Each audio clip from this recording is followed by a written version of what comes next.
Hello दोस्तों, स्वागत है आपका अपने YouTube channel math bye Sandeep Jaiswal sir में। दोस्तों आइए, हम लोग कल पढ़े थे घातांक एवं करड़ी में 2-3 फार्मूले पढ़ चुके थे हम लोग। जो है जब आधार हम लोग कल पढ़े थे दोस्तों, जब किसी भी राशि का जो है आधार अगर बराबर होता है तो अगर वो बराबर है तो उसके घाते भी समान हो जाते हैं। किसी भी दो राशियों का अगर आधार बराबर है तो उसके घाते भी समान हो जाती है। और अगर पावर जो घात जो है अगर समान है तो राशि मतलब जो उसका आधार होता है दोस्तों वो भी समान होता है। तो आइए, कल हम लोग वो दोनों पढ़े थे, उसके ऊपर हम लोग क्वेश्चन भी सॉल्व किए थे। और आज जो दोस्तों हम लोग उसी के आगे चलते हैं, घातांक एवं करड़ी में ही उसके आगे बढ़ते हैं। एक नया आपको फार्मूला बताते हैं। ये हम आपको दोस्तों बताते हैं नया फार्मूला।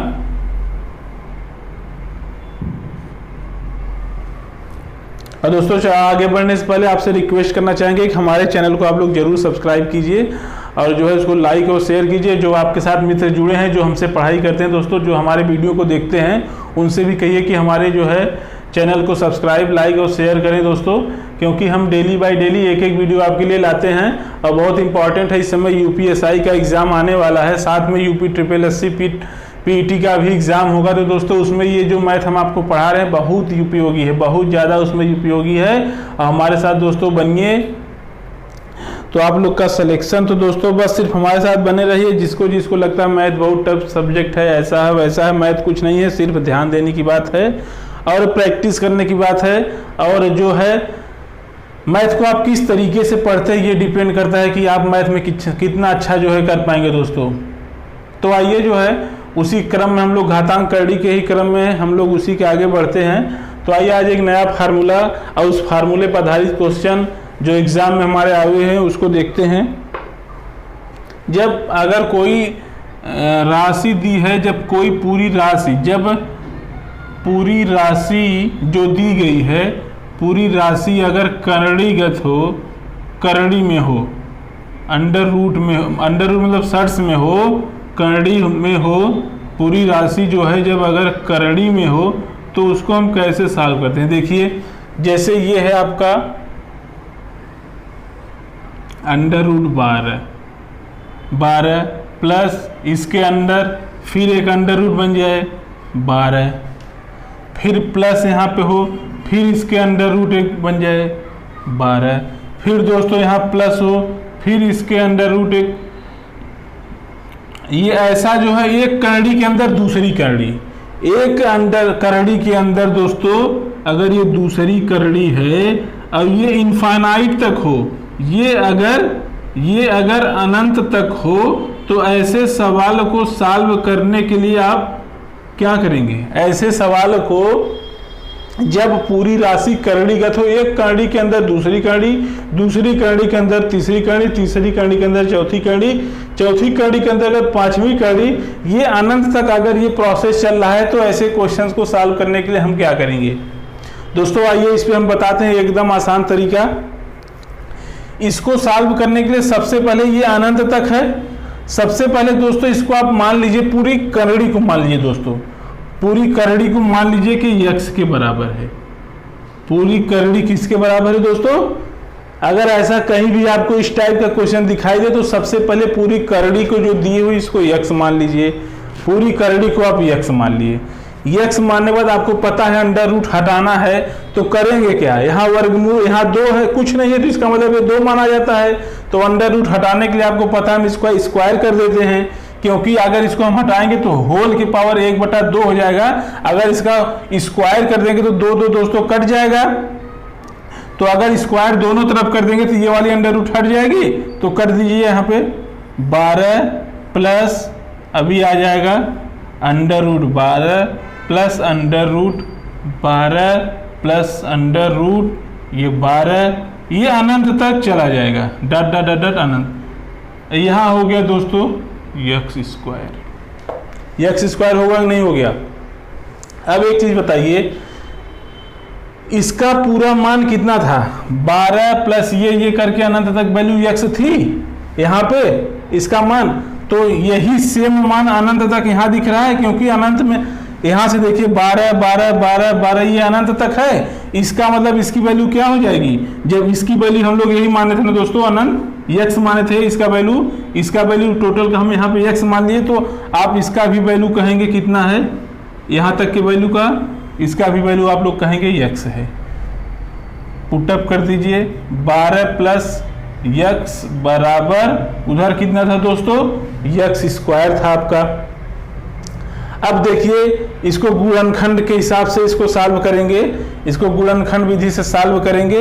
ये बराबर की इधर दोनों जाएगा तो ये भी प्लस है, ये भी प्लस है, तो क्या हो जाएगा माइनस दोस्तों।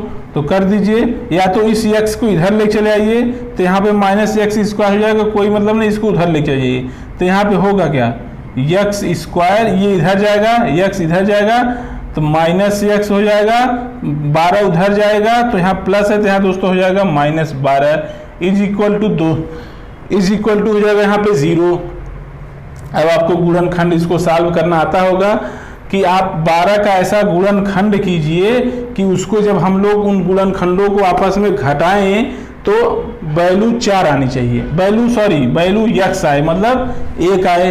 तो 12 का ऐसा गुणनखंड कीजिए, 12 का ऐसा आपका गुणनखंड करना है जब उस दोनों गुणनखंडों में से आपस में उसको माइनस करेंगे तो 1 आना चाहिए। जैसे 12 है, ये देखिए तो 2 छक 12, 2 तियां 6 3, ऐसा आपको गुणनखंड यहाँ करना है कि जब उसको हम माइनस करें तो x मतलब 1 आ जाए। तो अगर 4 तियां 12 होता है दोस्तों, ये 12 भी आना चाहिए साथ में। अगर हम उस गुणनखंड को 4 3 को अगर माइनस करें तो 1 के बराबर यहाँ x है, तो मतलब 1 के यहाँ 1 इंटू x है तो 1 के बराबर आ जाए। तो 4 में से 4 तियां 12, तो 4 माइनस 3 करेंगे तो 1 आ जाएगा दोस्तों। तो यहाँ देखिए x स्क्वायर माइनस 4 में से 3 करेंगे तो आपका आ जाएगा 1, और यहाँ पे x है तो ये x ही रहेगा। अगर 4 में से 3 करते 1 और 1 x में यहाँ करेंगे, इसके मान में कोई परिवर्तन आएगा, 4 में से 3 गए 1 इंटू x ही होगा, तो इसके मान में कोई परिवर्तन आया, नहीं आया। -12 इज इक्वल टू दोस्तों 0। अब देखिए इस जो है x का अंदर गुणा कर दीजिए, तो यहाँ पे हो जाएगा x स्क्वायर माइनस x का गुणा होगा कितना, 4x। अब इस x यहाँ पे है तो -3, लेकिन इस माइनस का जब अंदर गुणा होगा तो माइनस हो जाएगा plus 3x minus 12 is equal to 0 हो गया। अब दोस्तों यहाँ पे भी x है, यहाँ पे भी x है। अगर यहाँ से हम x कॉमन ले लेते हैं तो यहाँ बचेगा क्या, बचेगा x माइनस 4। अब ऐसा यहाँ पे कॉमन लीजिए कि जो यहाँ पे आ रहा है, यहाँ पे जो गुणनखंड प्राप्त हो रहा है सेम वहाँ पे भी वही गुणनखंड जो है प्राप्त हो, यहाँ प्लस। अगर यहाँ 3 कॉमन लेंगे तो x माइनस 4 इस ब्रैकेट में भी आ गया। अब देखिए x माइनस 4 दोनों में है तो x माइनस 4 कॉमन हो जाएगा, x माइनस 4 कॉमन हो गया तो बचा क्या दोस्तों, बचा ये यहाँ पे x और इस जगह 3 बच गया बराबर 0। तो एक जगह आ गया x minus 4 is equal to 0, क्योंकि ये गुणा है तो वहाँ 0 हो जाएगा, और दूसरा जाएगा x plus 3 is equal to 0। दोस्तों नीचे दिख रहा है नहीं दोस्तों, दिख रहा है। अब इसको यहाँ पे हम आपको दिखाते हैं, ये तो आप लोग नोट कर लिए होंगे। इसके आगे चलते हैं। जब x, ये देखिए अब इसका वैल्यू कैसे निकालेंगे, तो जब x minus 4 is equal to 0 है तो x बराबर यहाँ से क्या आ जाएगा, x बराबर 4, और x plus 3 is equal to 0 है तो x बराबर -3। तो ये -3 वैल्यू हम माइनस वाली वैल्यू दोस्तों हम लोग छोड़ देते हैं, यहाँ पे वैल्यू लेते हैं x बराबर 4। तो इस करड़ी का इसका मान कितना आ जाएगा दोस्तों, एक आ गया वैल्यू 4 और दूसरा वैल्यू आएगा 3। तो इसका आंसर क्या आ जाएगा, एक की वैल्यू आएगी 4 और दूसरे की वैल्यू आएगी 3 दोस्तों। इसको नोट कीजिए।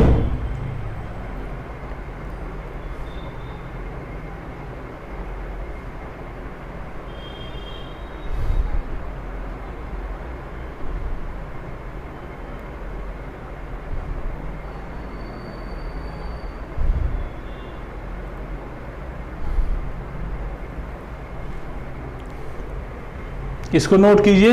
इसका हम एक आपको शॉर्ट फार्मूला बताते हैं, इतना आपको गुणनखंड करने की जरूरत नहीं है। एक वैल्यू आई आपकी 4, एक वैल्यू आई जो आपकी -3। अगर ऐसा आपको दे दिया, पूरी करणीगत राशि दे दी और पूछेगा इसका मान कितना होगा, तो आप इतना सॉल्व करके जो बताएंगे 4 और 3, इसको तो हम आपको केवल दोस्तों इसलिए बताएं कि ये 4 3 आया कहाँ से, ये 4 और 3 आया कैसे, इसलिए इसको हम सॉल्व करवाएं। अब इसका देखिए एक शॉर्टकट मेथड है, शॉर्टकट मेथड हम आपको बताते हैं, ये नोट हो गया होगा। तो देखिए इसको हम मिटा देते हैं।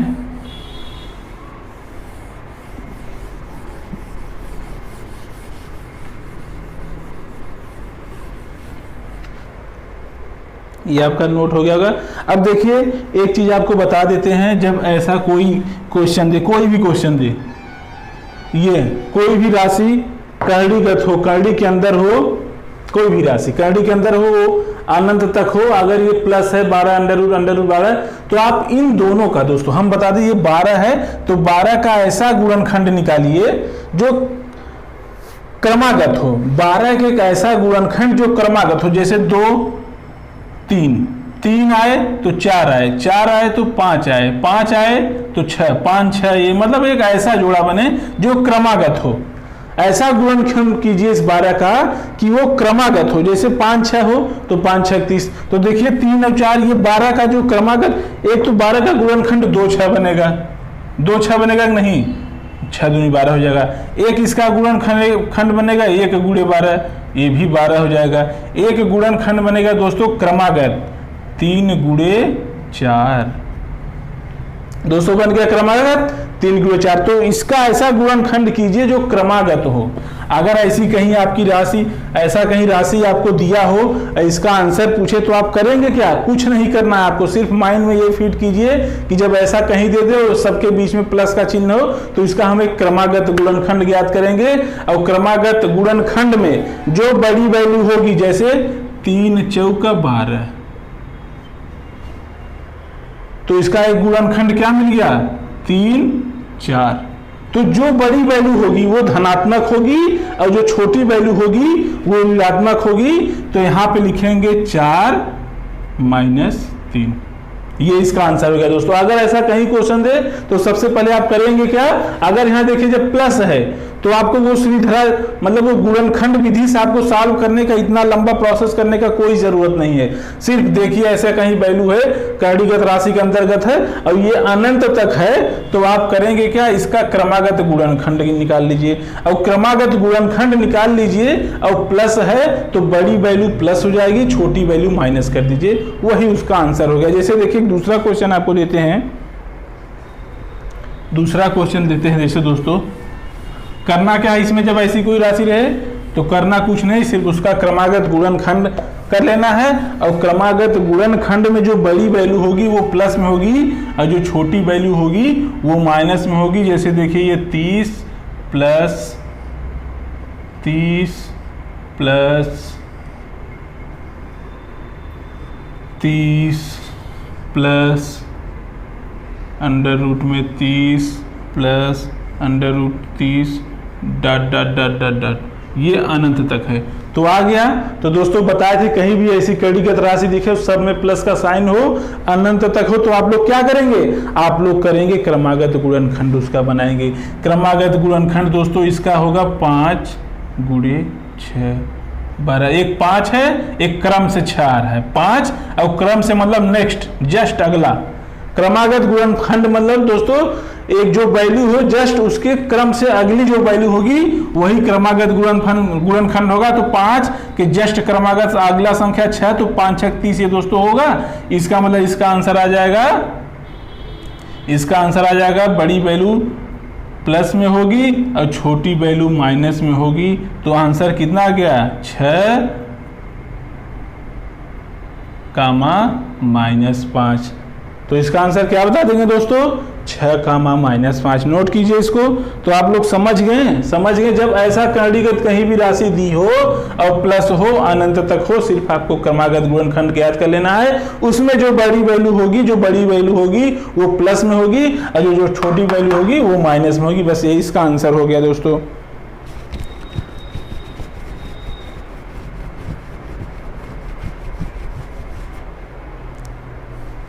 अब एक चीज आपको इसी में और बता, दूसरा फार्मूला है जब यहाँ प्लस ना हो के माइनस हो जाए, इसको नोट कर लिए होंगे आप लोग। नोट करना क्या, सिर्फ इसमें यही ध्यान देना है कि इसका क्रमागत गुणनखंड ज्ञात कर लेना है। क्रमागत गुणनखंड ज्ञात करेंगे, प्लस है बड़ी वैल्यू को प्लस में रखेंगे, प्लस है प्लस मतलब अधिक, माइनस मतलब कम। जब प्लस मतलब अधिक होता है तो 5 गुणे 6, तो बड़ी वैल्यू प्लस साइन किसके सामने लगेगा, जो बड़ी वैल्यू होगी बड़ी, क्योंकि प्लस है तो बड़ी वैल्यू पॉजिटिव होगी, तो 6 प्लस होगा और 5 इसका गुणनखंड जो है माइनस होगा 5। तो दोस्तों एक चीज ये बता दें, जब यहाँ प्लस ना होके अगर माइनस आ जाए, तब इसी क्वेश्चन में प्लस ना होके माइनस हो जाए, प्लस ना होके माइनस हो जाए, तब क्या बताएंगे आप इसका उत्तर? इसका उत्तर दोस्तों आप क्या बताएंगे, इसका आंसर, इसको कैसे सॉल्व करेंगे आइए देखते हैं।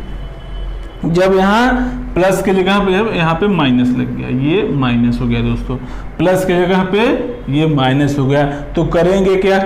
इसमें भी दोस्तों सिर्फ आपको पहले क्रमागत गुणनखंड याद कर लीजिए, क्रमागत गुणनखंड याद कर लीजिए। आपको पता है क्रमागत गुणनखंड 5 6, ये आइए इसका गुणनखंड एक निकल गया 5 6 गुणनखंड निकल गया। तो उसमें प्लस वाले में बड़ी वैल्यू को हम प्लस रखते थे, तो माइनस में क्या करेंगे, छोटी वैल्यू को प्लस रखेंगे, बड़ी वैल्यू को क्या करेंगे, प्लस में बड़ी वैल्यू को प्लस करते थे। जब यहाँ प्लस होता था, यही ध्यान देना है, जब यहाँ प्लस होता है तो बड़ी वैल्यू पॉजिटिव होती है, लेकिन जब यहाँ माइनस होता है तो छोटी वैल्यू पॉजिटिव होती है। मतलब वैल्यू किसको देंगे, छोटी वैल्यू पॉजिटिव, ये हो जाएगा आपका पॉजिटिव, ये हो जाएगा निगेटिव। तो +5 माइनस, आंसर इसका कितना आ जाएगा दोस्तों, +5 -6। जब प्लस था तो आप क्या किए थे, क्रमागत गुणनखंड ज्ञात कर लिए, प्लस में बड़ी वैल्यू को प्लस कर दिए, छोटी वैल्यू को माइनस, और जब यहाँ माइनस है तो उसमें भी क्रमागत आपको गुणनखंड ज्ञात करना है। इसमें छोटी वैल्यू को माइनस है तो छोटी वैल्यू को आप प्लस कर दीजिए, बड़ी वैल्यू को माइनस कर दीजिए, वही आपका उत्तर हो जाएगा दोस्तों। इसके आगे आइए हम लोग दूसरा क्वेश्चन देखते हैं, इसको नोट कर लीजिए, एकदम आसान है, इसमें कोई बहुत सोचने की बात नहीं है, सिर्फ फार्मूला ही दिमाग में सेट कर लेना है कि प्लस होगा क्रमागत, इसका हमको मान निकालना है। प्लस होगा तो जो है प्लस होगा तो बड़ी जो है संख्या जो है पॉजिटिव में रखेंगे और छोटी को माइनस में करेंगे। जब माइनस होगा तो छोटी पॉजिटिव में रहेगी, बड़ी निगेटिव में रहेगी, बस यही इसमें करना है। इसमें कुछ ज़्यादा दिमाग नहीं लगाना है, बस हम आपको जोर इसलिए इस पे दे रहे हैं कि आपके दिमाग में वो चीज़ फीड हो जाए, इसीलिए हम बार बार उसको दोहरा रहे हैं। दोहराने का सेंस हमारा यही है कि आपके दिमाग में एकदम फीड हो जाए, एकदम ध्यान दे के पढ़िए दोस्तों। अगर ध्यान देंगे तो आपको फिर यहाँ से पढ़ने के बाद फिर कहीं पढ़ने का जरूरत ही नहीं कि आप यहाँ से पढ़े फिर जाके अपने कॉपी पेन और रफ में उसको याद कर रहे हैं। सिर्फ हमारी बात को आप ध्यान से सुनेंगे, हम बात ही अपनी 4 बार रिपीट कर रहे हैं कि आपके दिमाग में एकदम जाके वहीं फीड हो जाए, इसीलिए हम 10 बार रिपीट करते हैं दोस्तों। आइए इसके आगे चलते हैं, ये तो आपका हो गया। इसमें हम दूसरा क्वेश्चन देख लेते हैं, जैसे ये है आपका 110 माइनस 110 माइनस 110 माइनस। दोस्तों अगर ये अनंत तक है तो करेंगे क्या, सेम फार्मूला, क्रमागत गुणनखंड निकालेंगे। आपको पता है क्रमागत गुणनखंड 10 गुणे 11, 10 गुणे 11 बराबर आपको पता है 110। अब इसमें माइनस है तो छोटी वैल्यू पॉजिटिव हो जाएगी, तो इसका आंसर कितना आप बताएंगे, इसका आंसर बताएंगे दोस्तों 10, अब ये -11। इसका आंसर कितना हो गया, 10 -11। छोटी वैल्यू का बताएंगे प्लस, बड़ी वैल्यू को दोस्तों बताएंगे निगेटिव। ये कर लीजिए सॉल्व।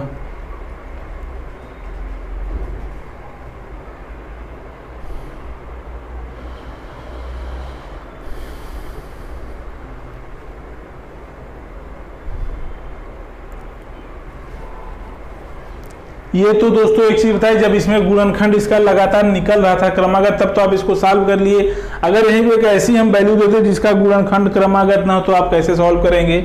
जब इसका क्रमागत गुणनखंड ना हो, ना निकल पाए, तो इसको कैसे सॉल्व करेंगे।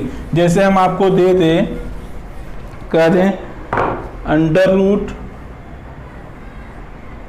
Root 5 plus under root 5 plus under root 5 plus under root 5, ये इनफाइनाइट तक है दोस्तों, अनंत तक है मान लीजिए।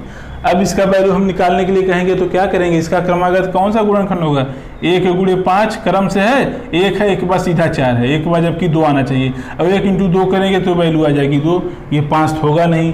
अब 2 गुणे 2 करेंगे तो तब भी ये 5 नहीं आया, क्रमागत नहीं हुआ। 2 गुणे 3 दोस्तों कर देंगे तो 2 3 6 हो जाएगा।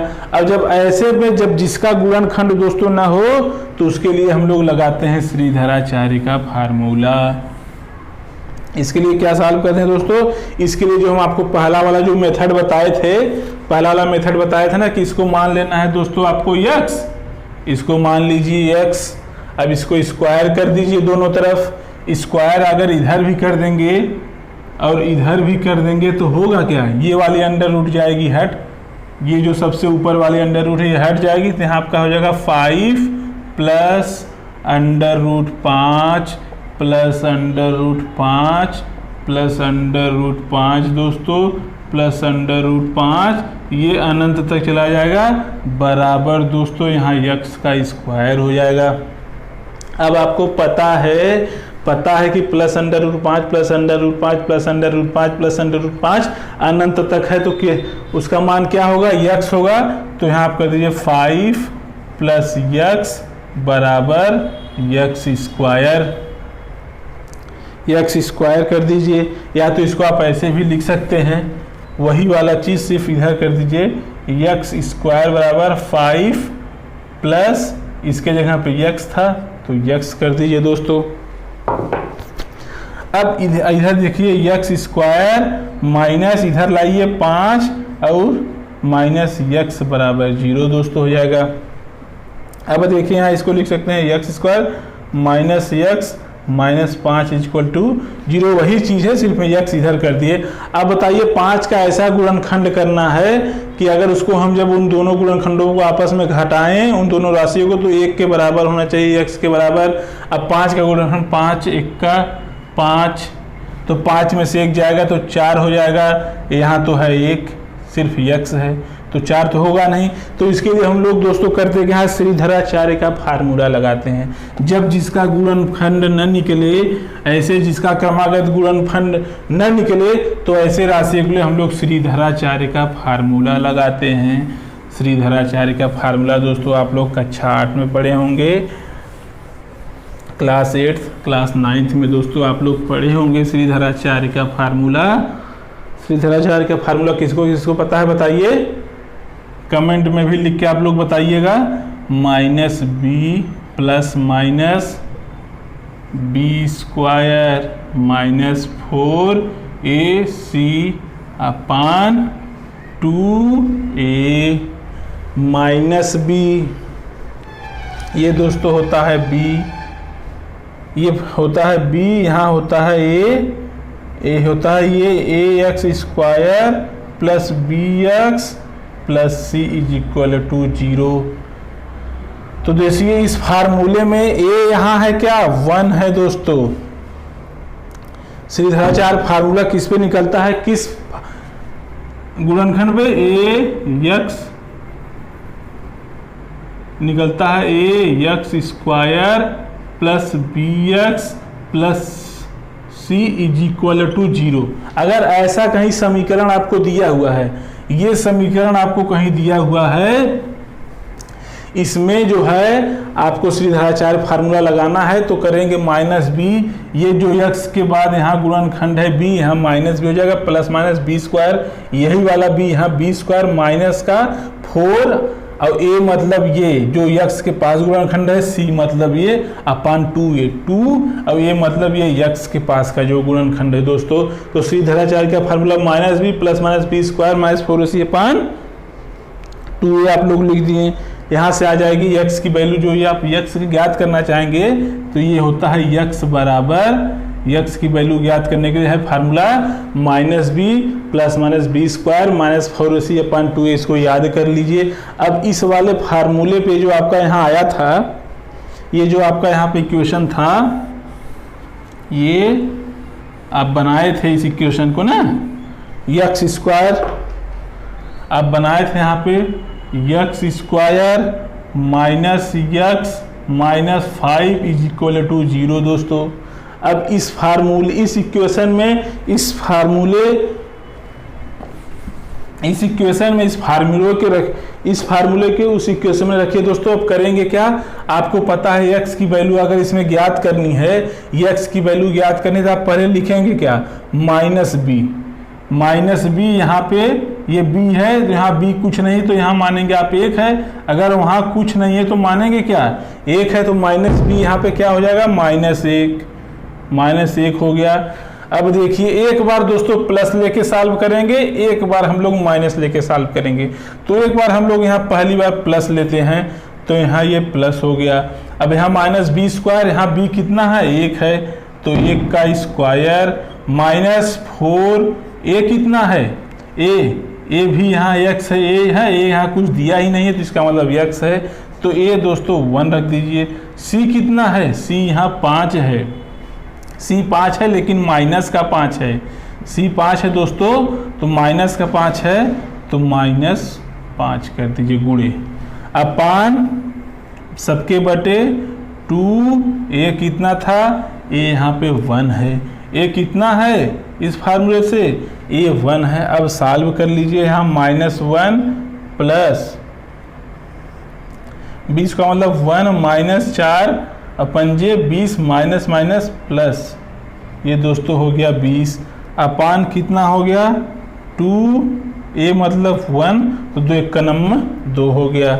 अब ये नीचे आइए -1 प्लस 20 21 √21 बटे 2, मान कितना आ गया x का, 1, तो ये वैल्यू आ गई दोस्तों। अब जब हम यहाँ प्लस की जगह माइनस लेके सॉल्व करेंगे, प्लस की जगह माइनस लेके सॉल्व करेंगे तो क्या होगा, इसको इधर आप लोग देख लीजिए, प्लस की जगह अगर माइनस रखेंगे, प्लस की जगह माइनस रखेंगे तो होगा क्या, यहाँ होगा -b प्लस की जगह माइनस रख दिए -b² मतलब होगा दोस्तों 1² -4, a आपका 1 है, c है √-5 अपान 2 गुणे 1, 2 गुणे 1 ये हो गया। तो यहाँ से आप करेंगे क्या, -1 -1 5 चौक 20 1 प्लस हो जाएगा अपान 2 हो जाएगा बराबर -1 -20 21 बटे 2। तो वैल्यू कितना आ गई, एक x की वैल्यू आ गई -1 √21 बटे 2 ये दूसरी वैल्यू है x की दोस्तों, और ये x की पहली वैल्यू है, ये x की पहली वैल्यू है। दोनों को कर लीजिए नोट। अब श्रीधराचार्य का फार्मूला दोस्तों आप लोग लगाना जान गए, एकदम इजी है, -b प्लस -b² -4ac/2a। हम आपको ये बता दिए कि भी आपको ये भी हम दोस्तों बता दिए कि b आया कहाँ से, b आपका इसी फार्मूले से आया था ना, b आपका इसी फार्मूले से आया था, ax² plus bx plus c बराबर 0। इसी फार्मूले से यहाँ से ई जो x के पास का गुणनखंड है वहाँ से b आया था, x² के पास का जो गुणनखंड है वहाँ से a आया था। अब यहाँ पे जो c है तो ये c तो है ही है, उसी फार्मूले से आया, एकदम ध्यान से इसको नोट कर लीजिए। अगर जब क्रमागत वैल्यू नहीं निकलती है तो उसके बाद हम इसका लगाएंगे श्रीधराचार्य का फार्मूला दोस्तों, उससे ये वैल्यू आपकी आ जाएगी। इसको नोट कर लीजिए, तब इसके आगे चलते हैं।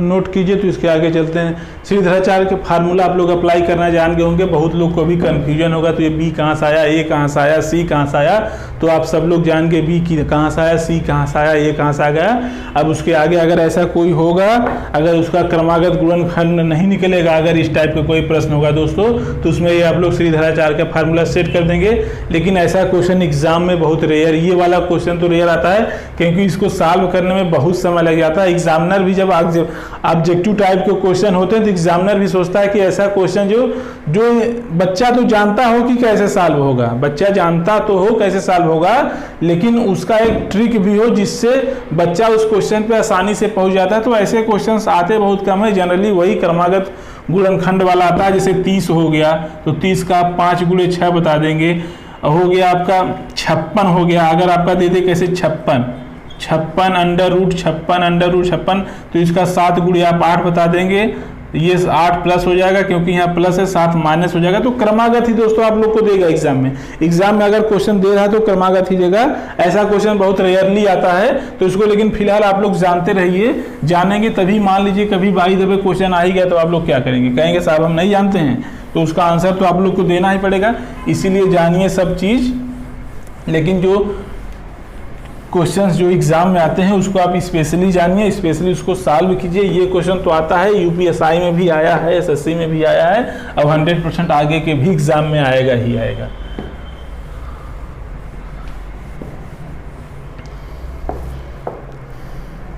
एक चीज आपको बता दें, यदि किसी संख्या के करड़ी का अनंत बार गुणा हो, किसी संख्या के करड़ी का अनंत बार गुणा हो तो वह संख्या, उसका जो वैल्यू होगा तो उसका जो गुणनफल होगा वह संख्या ही होगी।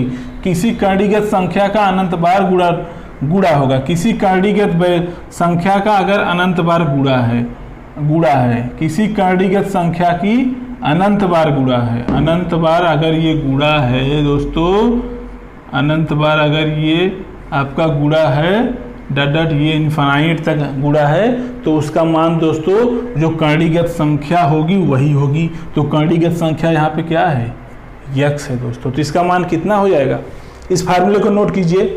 किसी संख्या का अगर कर्णीगत कोई भी कर्णीगत संख्या अगर अनंत बार गुणनफल है, किसी भी कर्णीगत संख्या का अगर अनंत बार गुणा है तो दोस्तों उसका वैल्यू वो कर्णीगत संख्या ही होगी, ये कर्णीगत संख्या ही होगी। तो इसको नोट कर लीजिए, फार्मूला है कि अगर X into under root X into under root X into under root X, ये अनंत बार है दोस्तों, अनंत बार। अगर अनंत बार नहीं है तो उसका ये फार्मूला नहीं लगेगा। अगर अनंत बार है तो उसका मान आप कहेंगे, उसका आंसर कितना बताएंगे, उसका आंसर होगा दोस्तों यही यक्स।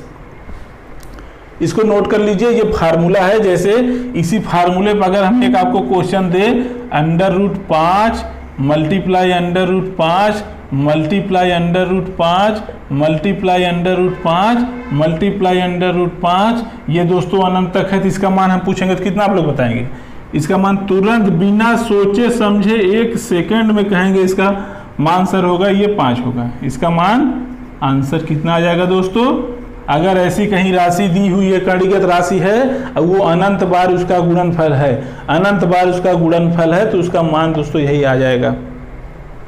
उसका मान क्या आ जाएगा, वही हो जाएगा। जैसे यहाँ पे हम दे अंडर रूट 15, एक दूसरा क्वेश्चन देखिए, under root 15 into under root 15 into under root 15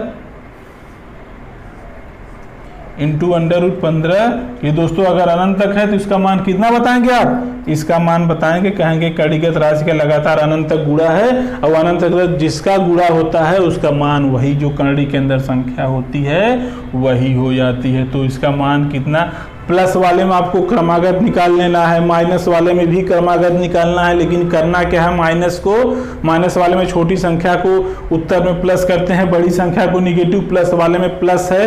याद कैसे करेंगे कि प्लस वाले में अधिक वाले को, प्लस वाले जो वैल्यू है क्रमागत उसमें प्लस को जो है अधिक रखेंगे, प्लस वाले को प्लस देंगे, अधिक संख्या को प्लस देंगे, छोटी संख्या को माइनस करेंगे। तो आपके दिमाग में होना चाहिए प्लस है मतलब अधिक है, वो प्लस में है, वो पॉजिटिव है, तो बड़ी संख्या ऑटोमेटिक धनात्मक, छोटी संख्या ऋणात्मक, और माइनस में तो छोटी संख्या धनात्मक, बड़ी संख्या ऋणात्मक दोस्तों। अब क्रमागत गुणनफल है किसी भी संख्या का अनंत तक, तो उसका मान जो कर्णी के अंदर होगा वही हो जाएगा। इसको नोट कर लीजिए। इसको हम ये 2 क्वेश्चन भी करा दिए हैं, ये क्वेश्चन आपके आए हुए भी हैं क्वेश्चन एग्जाम में, इसको नोट कर लीजिए। तो इसके आगे चलते हैं।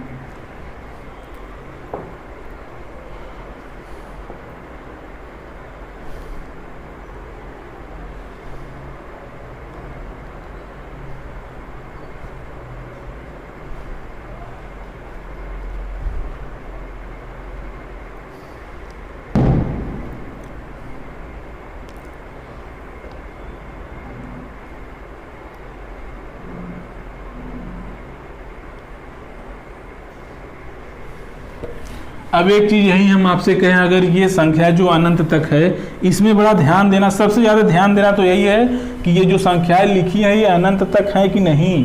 अगर अनंत तक नहीं होगी तो इन पे ये फार्मूला लागू नहीं होगा दोस्तों। ये अनंत तक वाली पे आप ये फार्मूला लगा दिए। अगर हमें एक क्वेश्चन आपको दे दे √5 इंटू √5 इंटू √5 इंटू √5 कहे इसका मान बताइए, तो इसका मान आप क्या बताएंगे? इसका मान आप बताएंगे 5, तो बिल्कुल गलत हो जाएगा, क्योंकि अब देखिए अनंत तक है, अनंत तक नहीं है। जब दोस्तों अनंत तक नहीं होगा तो इसके लिए एक दूसरा फार्मूला है। जब कोई कणीगत राशि का उसी में लगातार उसका गुणनफल हो और वो अनंत तक ना हो तो उसके लिए करेंगे क्या? उसके लिए सबसे पहले 5 के पावर, ये जो राशि है इसके पावर दोस्तों करेंगे, ये जो राशि है इसके अंदर इसके पावर हम लोग करेंगे जो कणीगत संख्या है, जितना बार ये कणी है, देखिए 1 है 2 है 3 है 4 बार कणी है, तो 2 का पावर उतनी बार, जितनी बार कणी है। 2 में कितनी बार कणी का गुणा कर, 2 में कितनी बार कणी का गुणा करेंगे? जितनी बार कणी होगी। 1 2 3 4 बार कणी है तो 4 बार गुणा करेंगे, -1 करेंगे। अब यहाँ 2 का गुणा उतनी बार करेंगे जितनी बार कणी है दोस्तों। 2 का गुणा कितनी बार करेंगे? उसी में जितनी बार कणी हो, ऊपर -1 कर देंगे, नीचे वही लगा, तो इसका आंसर क्या आ जाएगा दोस्तों? 2 चौका 8 -1/8, तो इसका मान आ जाएगा 5 की पावर 7/8 दोस्तों। देखिए अब अनंत तक नहीं है तो इसमें क्या करेंगे? इसमें करेंगे 2 का गुणा। जैसे ये अंडर रूट है तो यहाँ आपको पता है यहाँ 2 होगा, तो 2 का गुणा उतनी बार करते हैं जितनी बार कणी हो। कणी कितनी बार है? 1 बार है, 2 बार है, 3 बार है, 4 बार है, और -1 कर देते हैं बटे 2 का गुणा उतनी बार जितनी कणी हो। तो यहाँ कर दिया। जैसे हम ये आपसे क्वेश्चन पूछे 6 इंटू 6 इंटू 6 इंटू 6 इंटू 6, तो आप इसका क्या बताएंगे दोस्तों? कणी कितनी बार है? 6 की पावर जितनी बार कणी हो -1, 1 2 3 4 5, 5 बार कणी है तो 2 को गुणा 5 बार -1 बटे 2 का गुणा 5 बार दोस्तों। तो यहाँ 6 की पावर 2 पचे 10 में से 1 गए 9 बटे 10, तो 6 की पावर इसका उत्तर हो जाएगा 9 बटे 10 दोस्तों। इसका आंसर कितना आ जाएगा? 6 की पावर 9 बटे 10, 6 की पावर 9 बटे 10 यहाँ आ गया इसका आंसर दोस्तों। जब अनंत तक नहीं होगा तो क्या करेंगे? तो करेंगे जो कणीगत राशि है उसके पावर उतनी 2, उसमें 2 के पावर 2 का गुणा उतनी बार करेंगे जितनी कणी हो। 2 का गुणा उतनी बार करेंगे जितनी कणी हो, तो 2 का बार यहाँ पे 2 में कितनी बार गुणा करेंगे? 1 बार 2 बार 3 बार 4 बार 5 बार कणी है, तो 2 में हम 5 का गुणा कर दिए, -1 कर दिए बटे 2 में उतनी बार गुणा जितनी कणी हो, तो 2 में 5 कणी है, 5 का गुणा कर दिए, 2 बचे 10, ऊपर 10 -1 9 बटे 10, तो 6 के पावर 9 बटे 10 दोस्तों इसका आंसर आ गया।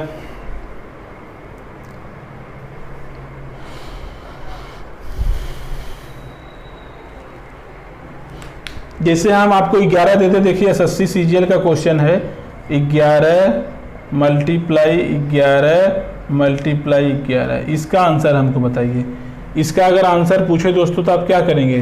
तो सीधा करेंगे, कुछ नहीं करेंगे, कहेंगे 11 के पावर 2 गुणे 3 -1 बटे 2 गुणे 3, तो बताएंगे 11 के पावर 2 3 6 में से गए 5 बटा 6, 11 के पावर दोस्तों 5 बटा 6 इसका आंसर बता देंगे दोस्तों। तो दोस्तों आज की वीडियो में बस इतना ही। अब इसके आगे हम लोग कल पढ़ेंगे दोस्तों।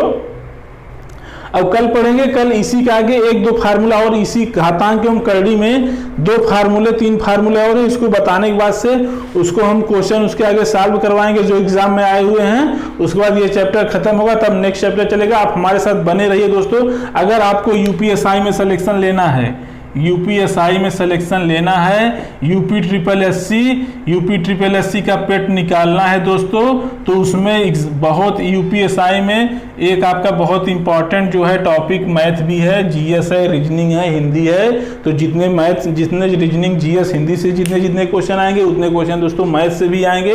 और मैथ सबसे टफ माना जाता है, लेकिन आप हमारे साथ बने रहेंगे तो मैथ एकदम आपको ईजी एवं आसान तरीके से समझाएंगे। तो दोस्तों अगर आपका यूपीएसआई निकालना है, मैथ में अच्छा करना है दोस्तों, यूपी ट्रिपल एससी के पेट में मैथ में अच्छा करना है दोस्तों, आप हमारे साथ बने रहिए, अब कंटिन्यू बने रहिए। देखिए आपका मैथ कैसे स्ट्रांग करते हैं, सिर्फ बने रहिए।